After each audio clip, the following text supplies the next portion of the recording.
Hi Taurus, mid-month of December 2025. Mid-December na tayo guys. Magtatapos na ang taon. Kuha tayo ng guidance, messages na marahil kailangan nyo pang marinig.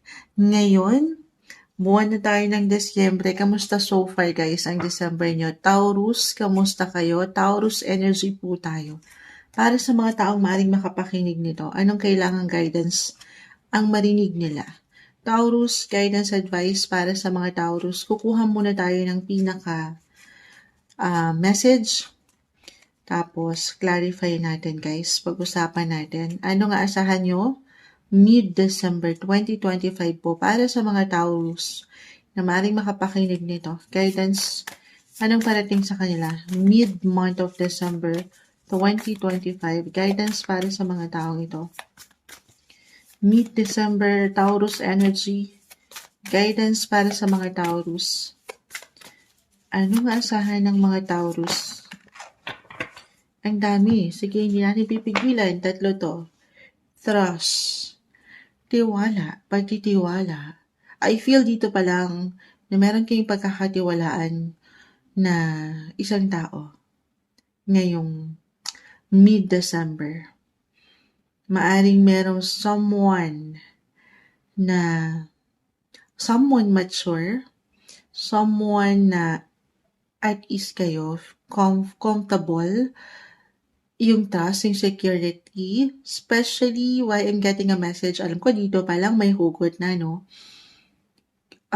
Na para bang meron kayong pinagdadaanan sa ilang sitwasyon. Halimbawa, hindi isang advisor, professional advisor si Moonchild. Sa ano pa mang sektor yan, tayo po ay general reading. Halimbawa, pagdating sa pera, financial advisor, or someone expert, someone mature, kung hindi man someone professional. Okay? Maaring merong nandyan para sa inyo guys. Kailangan nyo lang, kasi why I feel merong ilang trust issues na umaangat para sa ilang Taurus ngayon. Alam niyo, biglang naisip ko si Kim Chu. Biglang naisip ko si Kim Chu. Kasi, I know, may pinagdadaanan siya. Taurus si Kim Chu eh. Alam niyo, kala ko Ari si Kim Chu. Nung gumawa ako ng reading kay Kim Pao, oo, meron tayong paganyan. Ma-share ko lang. Tayo po ay live na live. Ay, kala ko Ari siya. So, marami nag-correct sa akin na siya pala ay Taurus. Yung mga fans ni Kim. But anyway, trust. May ilang trust issues na nabubuo. Pero sana Taurus, alam mo, maipasok pa si Kim, ano? Nakita ko kasi sa FYP ko ngayon lang. Tapos Taurus ang topic natin. But anyway, tulungan ng sarili na maging bukas pa rin daw sa ilang tao na pwedeng tumulong sa'yo, gumabay sa'yo. Ayan, meron siyang pinagdadaanan. Financial advisor or a legal advisor, paangitin yung tiwala. Kasi parang baka dyan pa lang din ay parang ang hirap ng magtiwala. Okay? Nakabuo siya ng trust issues. Baka ganun din kayo. Okay? Alam nyo, dito pa lang. Ano daw iba? Transformation. Truth. The truth will set you free.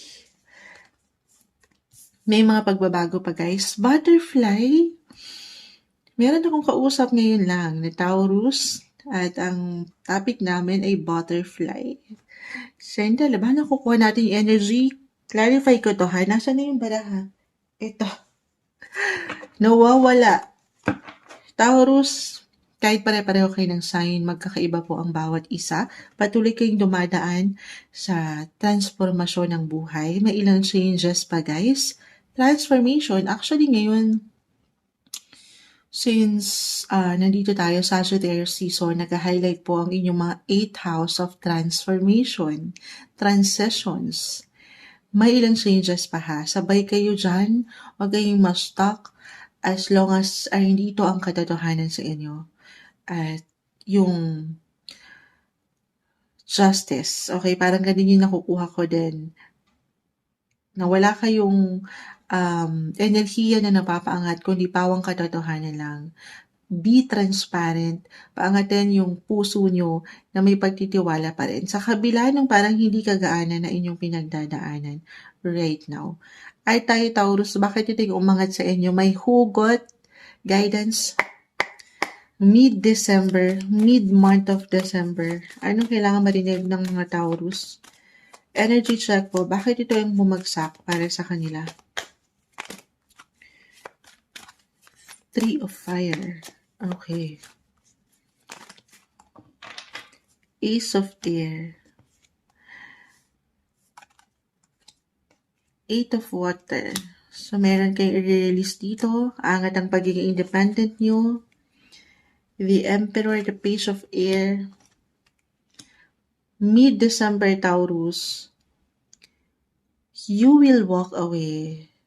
Parang eto na, tatalikuran nyo na itong ilang sitwasyon, posesyon, relasyon, tao, or anything personal sa inyo rin, or sa inyong pagkatao, yung kayo mismo, ano yung i-release, i-let go nyo na.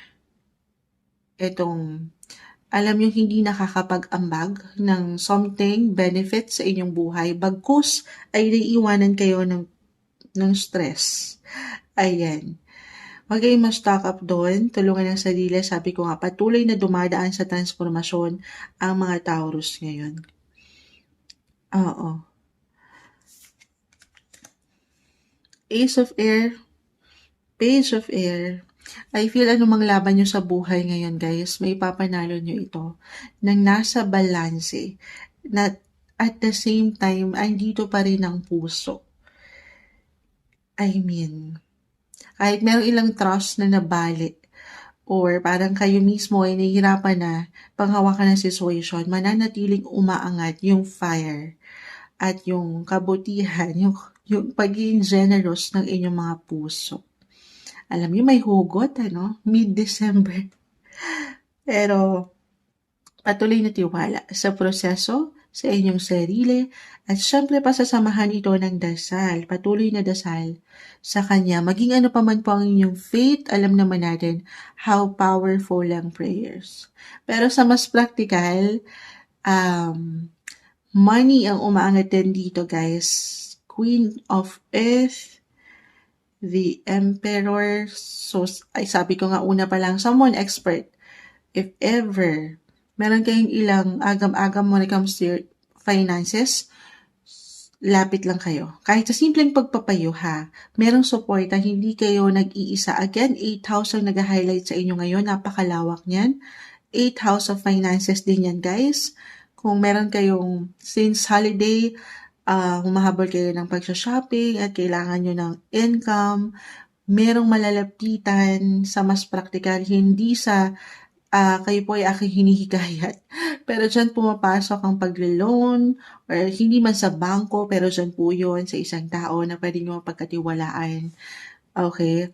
Or sa gobyerno, nakarating na ba ang mga ayuda sa inyo? Alam nyo yun, naibigay sa amin, Parang wala pong 500. Oo. Ma-share na naman yung moonshot. Ay, ganong energy, guys, ha? Hindi kayo nag-iisa. Merong suporta. Ano man ang pagdaanan nyo, financial man, finances, malalagpasan. Or kung ito ay pagdating sa ilang inilalaban nyo sa taas, sa batas, hindi po isang legal advisor si Moonchild, merong gabay. Hindi kayo nag-iisa. This is something malalagpasan nyo. Transformation, guys. Everything's temporary. Oo. Ito lang yon, yung ngayon. Huwag kayong ma-stock up siyan.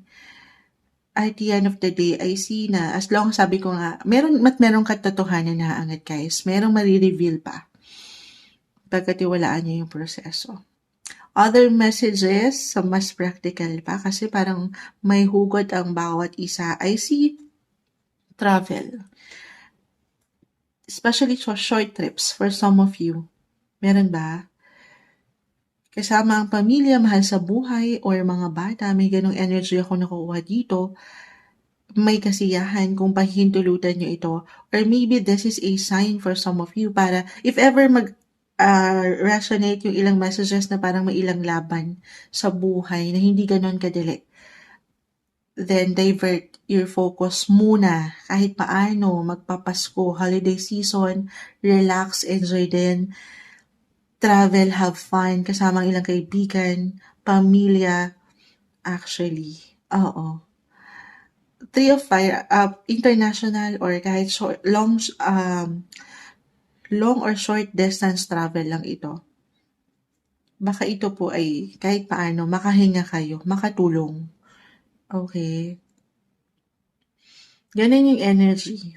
Ilang obligations. Pagdating sa money, family, at relasyon na parang mahirap bigyan ng panghawakan ngayon. Pero ulitin ko, sana maging actually, baka meron, ito ha, maaaring kusang umangat sa buhay nyo. Or kayo ay magiging bukas sa parte na ito, yung someone na pwedeng gumabay sa inyo sa mga pagkakataon na hindi nagiging madali ang buhay. Kailangan nyo to, maaaring makatulong po someone. Kahit sa simpleng payo, malaking bagay eh. Or kahit paano, mapapangat nyo ang inyong mga boses, ace and page of air, yung nararamdaman nyo. Be expressive. Huwag nyo sarilinin yung inyong mga dalahin. Meron kayong suporta. Meron kayong gabay. Okay.